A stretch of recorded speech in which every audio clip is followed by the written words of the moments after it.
Ακούω από την αρχή της συζήτησης εξαιρετικούς λόγους και εξαιρετικές ομιλίες με ανθρωπιστικό περιεχόμενο.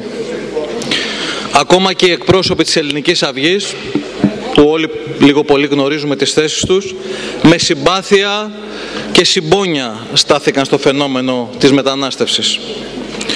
Ένα πράγμα καταλαβαίνω, και σε αυτό δεν νομίζω ότι υπάρχει διαφωνία, ότι στο φαινόμενο αυτό είμαστε όλοι αλληλέγγυοι.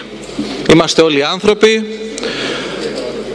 δεν υπάρχουν τυχεροί και άτυχοι σε αυτόν τον κόσμο, άνθρωποι που γεννήθηκαν και διαβιώνουν σε καλύτερες ή χειρότερες ή ακόμα και σε άθλιες συνθήκες ή δεν πρέπει να υπάρχουν. Μήπως όμως υπάρχουν? Μήπως υπάρχουν παιδιά που πεθαίνουν από την πείνα καθημερινά? Μήπως υπάρχουν άνθρωποι που σκοτώνονται καθημερινά σε πολέμους? Μήπως υπάρχουν άνθρωποι που πεθαίνουν καθημερινά από πείνα και αρρώστιες? Υπάρχουν, φίλοι και φίλες, και είναι δισεκατομμύρια. Επειδή δεν φτάνουν στη χώρα μας, δεν τους βλέπουμε? Ας αφήσουμε λοιπόν τις υψηλές ρητορίες. Ζούμε σε έναν άδικο κόσμο, σε διαφορετικές συνθήκες, και κάποιοι απολαμβάνουν προνόμια και άλλοι εισπράττουν καθημερινά τον πόνο και την πίκρα.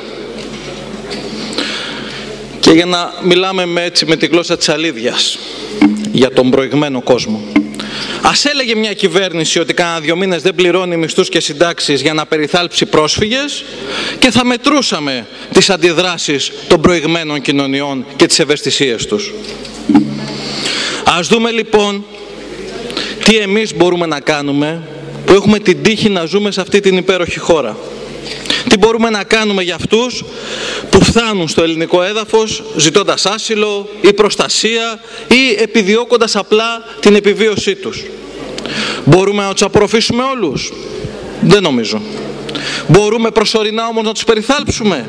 Ίσως αν μας βοηθήσουν οι υπόλοιπες χώρες στα πλαίσια της ευρωπαϊκής αλληλεγγύης. Αλλά τότε θα πρέπει να προσδιορίσουμε τις αντοχές μας και να οριοθετήσει η κυβέρνηση το πλαίσιο που κρίνει ότι πρέπει να κινηθεί. Η μεταναστευτική πολιτική πρέπει να καθοριστεί και να είναι ξεκάθαρη και να έχει και στόχευση.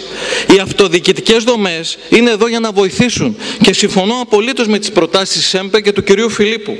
Αλλά δεν δίνουν λύση, δεν έχουν αποτέλεσμα αν δεν καλύψουν ένα μέρος κάποιου ολοκληρωμένου σχεδίου.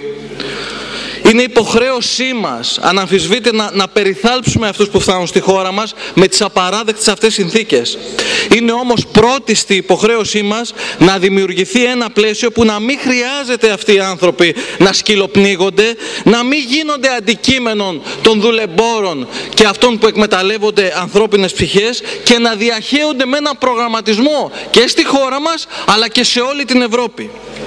Αυτό είναι ευθύνη της κυβέρνησης, είναι ευθύνη της Ευρώπης, είναι ευθύνη των αναπτυγμένων χωρών αυτού του κόσμου. Και η αυτοδιοίκηση θα είναι εδώ δίπλα να βοηθήσει σε ό,τι της ζητηθεί. Σας ευχαριστώ. Η κυρία Κυπριανίδου.